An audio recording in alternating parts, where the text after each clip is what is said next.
brincar, legal. Agora, eu treinar para voltar a ser um sprintista é um negócio que não tem zero motivação. É um negócio que eu não quero fazer. Até outro dia eu falei com o Helder isso, e ele falou, não, eu treino. Eu falei, velho, eu não aguento mais, eu não quero. Nossa, só de pensar já dói tudo. Mas assim, é a tal da motivação. Só que eu tinha que fazer aquilo se eu queria ganhar, se eu quero ganhar. Então assim, para motivar um garoto de 15 anos no cenário que a gente tem hoje, é algo muito complicado. Muito difícil. Muito difícil. Então, assim, eu sei que ele é um garoto que tem todo um histórico familiar dentro do ciclismo. E um puta apoio, pelo jeito, né? Puta apoio. Então, assim, o pai dele faz trilha, leva ele também pra trilha e tal. Ele tá mais inserido dentro da trilha, o Lucas, por exemplo. É algo até mais fácil, mais palpável para um garoto de 15 anos. Então, assim, o cenário para uma motivação, de uma busca de um sonho, se for esse o caso, não sei também se é esse do Lucas, de estar competindo em alta performance, é buscar corridas para melhorar. Então, assim, isso que tem que motivar ele. É um resultado, é onde quer chegar. Então, não, eu não quero fazer grandes coisas. Quero treinar todo sábado, por exemplo. Pô, beleza. Então, se ele vai treinar todo sábado, ele vai encontrar com alguém na trilha e muitas vezes são os amigos. Até brinquei outro dia. A gente tava falando da Grão Fundo e tal. Aí os caras, vai treinar, não sei o que, pra Grão Fundo Brasília. Aí eu falei, não, vou dar uma treinadinha e tal, não sei o que. Não, mas vai ganhar, não sei o que. Eu falei, não, pra mim, quero chegar na frente dos meus amigos. Já me satisfaz, né? Bater só nos meus amiguinhos que eu sei até onde eles aguentam. Não vou disputar com os outros. Então, assim, é um tipo de motivação, por exemplo. Então, assim, se você, eu quero ganhar a corrida. Então, pô, você vai ter que fazer uma estratégia para isso. Ah, não, eu quero só ganhar dos meus amigos. Não, eu quero ganhar da assessoria X. Aí você tem que entender qual que são os caras, você tem que entender o que os caras podem fazer, qual tipo de estratégia os caras podem usar. Então, assim, você já vai mudando o jogo. Ah, não, eu quero ganhar de fulano e beltrano. Ah, então, assim, são motivações. Eu acho que o atleta tem que buscar muito isso. Muito, muito mesmo. Por exemplo, falei para você que e é sabido por todos, a minha pior qualidade é a subida. Mas eu treino subida demais na vida. Demais. Eu morava no Rio de Janeiro, eu subia 8 vezes o Alto da Boa Vista. Subi o Cristo Redentor 5 vezes. No mesmo treino. Sobe, desce, sobe, desce, sobe, desce, sobe. Aí pensar assim, cara, mas tu não vai ser o escalador. Eu sei, mas eu vou ter que subir. Eu tenho que passar naquela subida. Uhum. E lógico, também me dá mais força. Tem condicionamento cardiorrespiratório, tem outras funções também. Um treinamento de montanha sequenciado, altimetria e tal. Mas não é porque eu tinha que fazer, porque eu queria aquele resultado. Eu não vou passar alta montanha, mas as menores eu vou me esforçar. Eu até brincava, assim, quando eu estava nessa alta performance, por exemplo, Brasília, não tinha lugar que eu considerava que tivesse uma subida em Brasília. Não tem, né? Hoje, pra mim, você fala em 8%, ai meu Deus do céu, eu subi 8%. Para, moço. Não, mas muda muito essa referência. Uhum. Mas demais.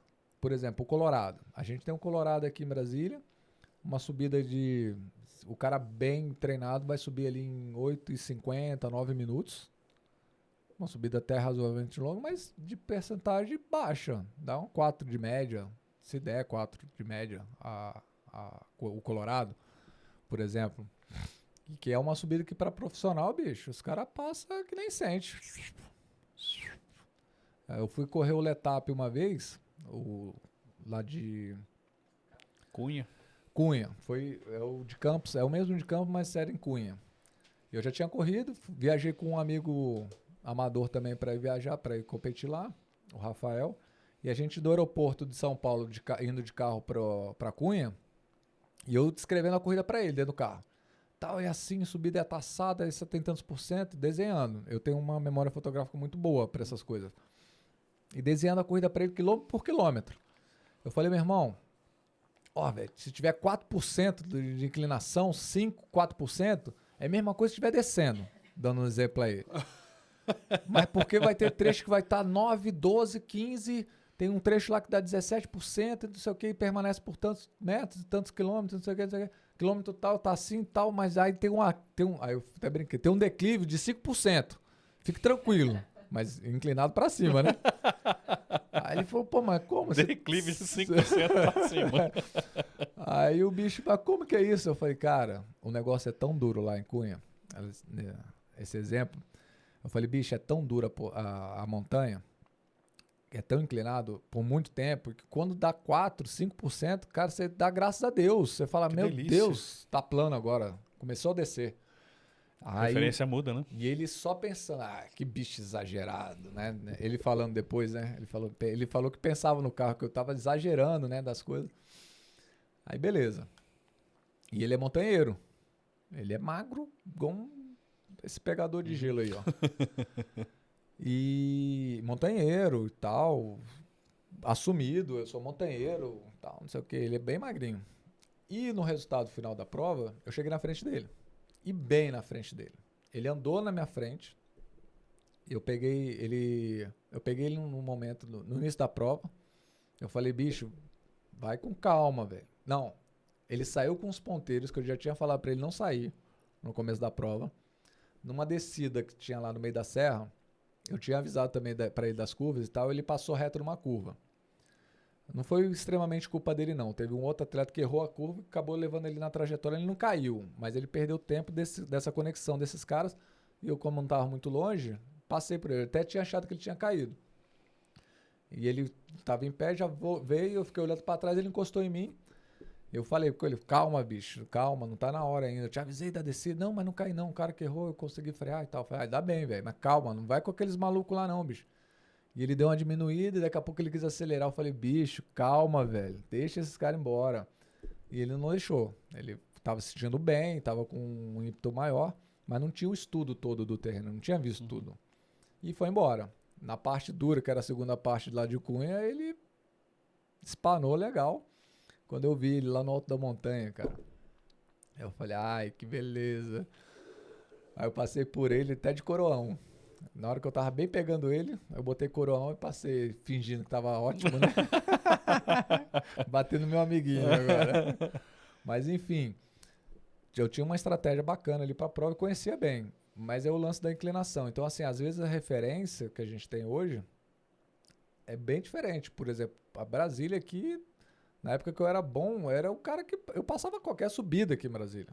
Tipo assim, ninguém ia falar que eu não era subidor. Porque assim, aqui, né, da referência daquele momento.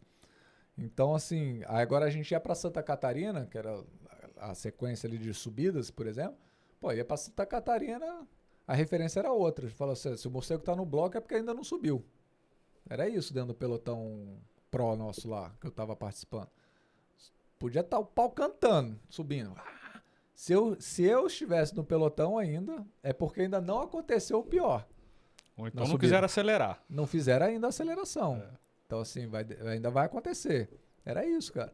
E vinha aqui, eu passava essa subida colorada, qualquer alguma dessas 8%, Matinha. por exemplo. Matinha. Eu passava a matinha 30 por hora, 32 por hora. Era outro padrão.